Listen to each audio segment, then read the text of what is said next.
즐거운 영상 제작을 위한 첫걸음. 안녕하세요 여러분, 비디즈입니다. 이 영상에 대한 관심이 높아진 요즘 일반 기업에서도 영상 제작자를 채용하는 일이 늘어나고 있습니다. 방송국보다는 채용의 문이 열려 있고 이 프로덕션보다는 그래도 워라밸을 챙길 수 있어서 일반 기업에 취직을 하는 게 나름 괜찮은 선택지로 떠오르고 있어요. 방송국이나 프로덕션이 목표가 아니라 일반 기업을 목표로 한다라는 그런 댓글도 심심치 않게 찾아볼 수가 있습니다. 저도 일반 기업에서 6년째 영상을 만들고 있는데요. 최근에 어쩌다 보니 신입 영상 제작자를 선발하는 자소서를 좀 검토를 하게 됐습니다. 해서 한 40개에서 50개 정도를 본 것 같아요. 근데 마음에 쏙 드는 자소서를 한두 개 정도밖에 발견을 하지 못했습니다. 그래서 조금 놀랐어요. 이 스펙이나 경험이나 이런 것들은 엄청 잘 준비를 하셨는데 의외로 많은 분들이 이 영상 제작자의 자소서에 담겨야 하는 그 포인트를 좀 놓치고 계시더라고요. 그래서 오늘은 이 기업의 영상 제작자를 목표로 하시는 분들을 위한 취업 가이드 1탄을 준비를 해봤습니다. 바로 영상 제작자 자소서 작성법에 대해서 알려드리고자 합니다. 비디즈의 영상 제작 이야기 지금 시작합니다.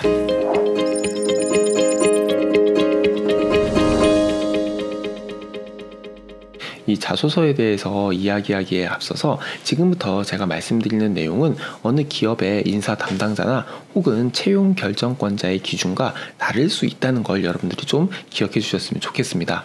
우선 제 주변에 있는 이 동종업계 지인들에게 물어봤을 때는 제가 말씀드리는 거랑 크게 다르지 않은 기준을 확인을 하긴 했거든요. 하지만 이 세상은 넓고 사람은 엄청나게 또 다양하니까요. 해서 제가 말씀드리는 건 여러분들이 좀 더 나은 방향으로 감을 잡으실 수 있게 이 조언을 드리는 거지, 이렇게만 하면은 무조건 합격합니다 하고 이 합격 비법을 전수하는 게 아니라는 거를 좀 유념해 주셨으면 좋겠습니다. 이 취업이라는 좀 민감한 주제를 다루려다 보니까 약간 좀 조심스러운 그런 부분이 또 있습니다. 그리고요, 저는 뭐 취업 전문가 이런 거를 코칭하는 그런 사람이 또 아니다 보니까 자소서의 그 일반적인 항목들에 대해서는 다루지 않을 거예요.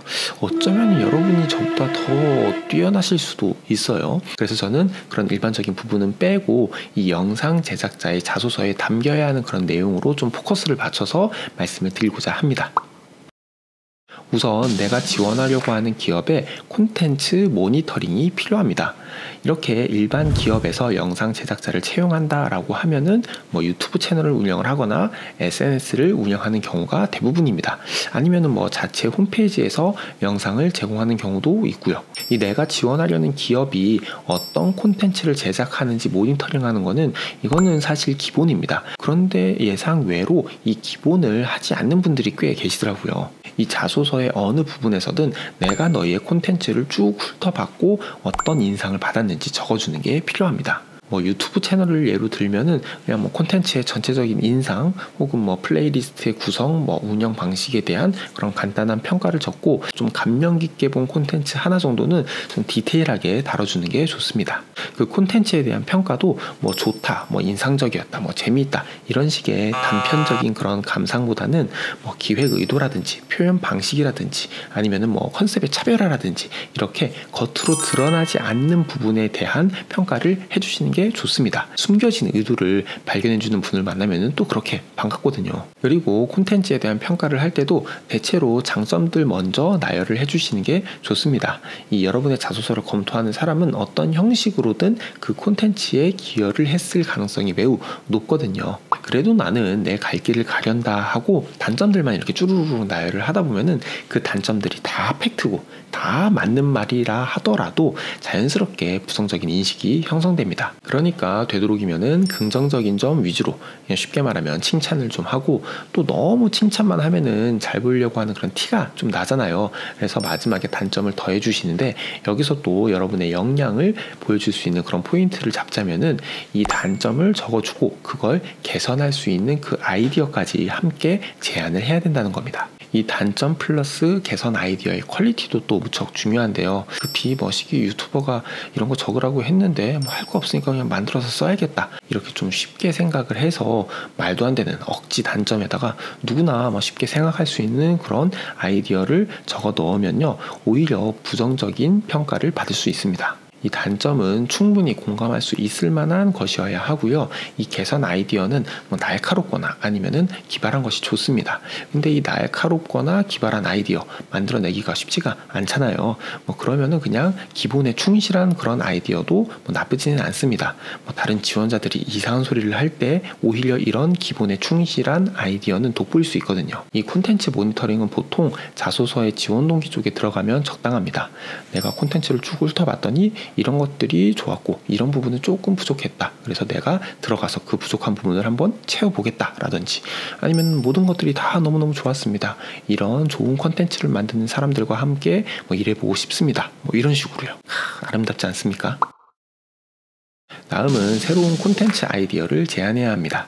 여러분의 기획력을 보여줄 수 있는 그런 부분인데요. 내가 이 기업에 들어갔을 때 어떤 콘텐츠를 만들어 보고 싶은지 그 아이디어를 적어 주셔야 합니다. 이걸 이제 아이디어 빼먹기 아니냐라고 해서 부정적으로 보시는 분들이 좀 계신데, 요거는 인식을 좀 바꾸셔야 합니다. 이 콘텐츠 아이디어를 마치 공모전을 준비를 하듯이 엄청난 시간과 노력을 들여서 준비하실 필요가 없거든요.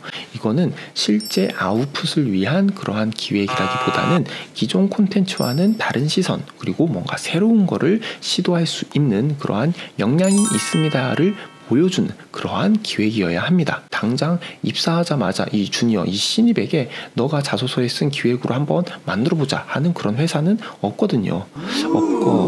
있나? 네, 없을 겁니다. 그러니까 약간은 과감하게 여러분의 상상을 좀 펼쳐보시는 게 좋습니다. 이 앞서서 말한 콘텐츠 모니터링을 잘 하셨다면은, 이 기업에 이 콘텐츠가 없으니까 이런 것들을 해보면 좋겠다 하는 그런 생각이 떠오르실 겁니다.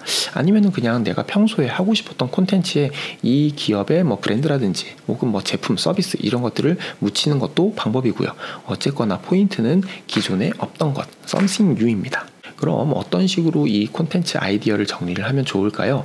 우선 간략한 기획의도를 적어주시고, 약간은 좀 신경 쓴 듯한 네이밍을 적어주시고, 그리고 그 콘텐츠로부터 기대해 볼 수 있는 그러한 효과들, 뭐 구독자가 늘어난다든지 조회수가 늘어난다든지 혹은 뭐 브랜드 이미지가 좋아진다든지 아니면 뭐 매출이 뭐 늘어난다든지, 이렇게 기업이 좋아할 만한 그런 내용으로 정리해 주시면 됩니다. 해서 이 기획 의도와 기대 효과를 달리해서 한 두세 가지 정도의 아이디어를 제안을 하고, 그 콘텐츠들이 기업에 가져올 뭐 긍정적인 변화, 이런 것들로 마무리해 주시면 좋습니다. 사실 이 콘텐츠 아이디어는 방송국 자소서에서는 뭐 거의 단골 문항입니다. 그냥 거기는 직접적으로 콘텐츠 기획안을 작성하시오 이렇게 물어보는 경우가 많아요. 근데 일반 기업은 이 문항이 빠져 있는 그런 경우도 많습니다. 그런 경우에는 그냥 입사 후 포부 이런 항목에서 이 내용을 소화해 주시면 좋습니다. 그 입사 후 포부 거기에다가 그냥 뭐 열심히 배우고 주변 사람들과 이렇게 뭐 잘 지내겠습니다, 이런 당연한 얘기 적으시면 안 됩니다. 아시겠죠? 이제 자소서에서 하지 말아야 할 거를 말씀을 드릴게요.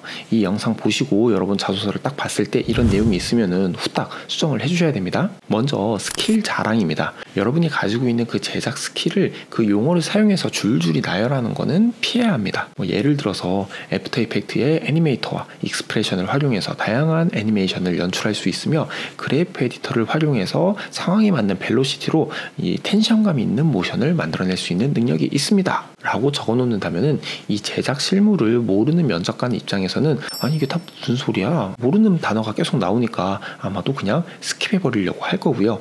이 제작 실무를 잘 아는 면접관 입장에서는 아니 뭐 이렇게 간단한 거 이렇게 장황하게 적어놨어 할 겁니다. 이 열심히 포장하려고 하는 게 너무 드러나니까 뭐 귀여워 보일 수도 있겠죠. 이 방송국이나 모션 그래픽 회사 아니면 뭐 VFX나 이런 특수 효과 쪽을 다루는 그런 회사 같은 경우에는 이런 스킬들을 나열을 해주는 게 필요할 수가 있습니다. 하지만 일반 회사에서는 이런 식으로 글로 쭉 나열하는 거는 별로 도움이 되지 않습니다. 이 자소서는 여러분이 어떤 사람인지를 보여주는 그러한 도구잖아요. 어떤 경험을 했는지, 기획력은 갖추고 있는지, 뭐 논리력이나 문장 구성력은 얼마나 뛰어난지, 이런 것들을 보여주는 도구인 거지 여러분들의 스킬을 자랑하는 도구는 아닙니다. 이런 거를 말로 열심히 풀어봤자 잘 티도 안 나고요. 이런 것들은 그냥 포트폴리오한테 양보하셔도 됩니다. 그 다음으로 피해야 할 거는 이 지독한 자기 자랑입니다. 요즘에는 워낙에 이 고스펙 시대잖아요. 뭐 공모전이다, 뭐 인턴이다, 뭐 다양한 그런 교내외 뭐 동아리 활동이다, 이런 것들은 거의 뭐 기본으로 깔고 가시더라고요. 이렇게 열심히 취업을 위해서 준비하셨으니까 그거를 자소서에 잘 풀어서 자신을 어필을 해야겠죠. 그러다 보면은 자연스레 자소서는 이 자기 자랑으로 채워지게 되어 있습니다. 그런데 자기 자랑을 하지 말라고? 그럼 자소서에서 뭐예요? 네, 여러분들 오해하지 마세요. 자소서에서 자기 자랑 해야 합니다.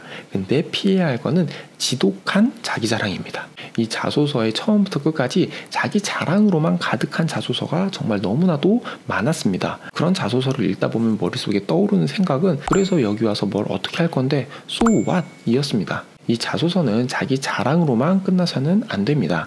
만약에 내가 내 능력을 자랑을 했다면은 그 능력으로 뭘 하겠습니다라는 결론이, 내 경험을 만약에 자랑을 했다면은 그 경험을 살려서 어떻게 하겠습니다라는 결론이 따라 붙어줘야 됩니다. 저는 이렇게 뛰어난 사람입니다를 어필하는 것보다는 저는 이렇게 이 회사에 필요한 사람입니다를 어필하는 게 훨씬 더 좋다는 얘기죠. 이 자소서를 검토하는 사람은 여러분의 관리자일 가능성이 매우 높습니다. 여러분과 함께 일을 할 사람인 거죠. 그래서 이 사람들의 머릿속에 이 사람을 뽑으면은 어떻게 일하겠구나, 혹은 어떤 걸 시키면 되겠구나, 이런 것들에 대한 그림을 그려주는 게 좋습니다. 그리고 뭔가를 하겠습니다 라는 그러한 내용들이 많으면은 자연스레 뭔가 좀 더 적극적이어 보이는 이러한 장점도 있고요. 오늘은 이렇게 영상 제작자의 자소서 작성법에 대해서 알려드렸습니다. 어떻게 도움이 좀 되셨나요? 이 취업 정말 힘들고 고된 싸움입니다. 다른 것보다 이 자존감에 상처를 입으니까요. 나 자신을 믿는 수밖에 없습니다.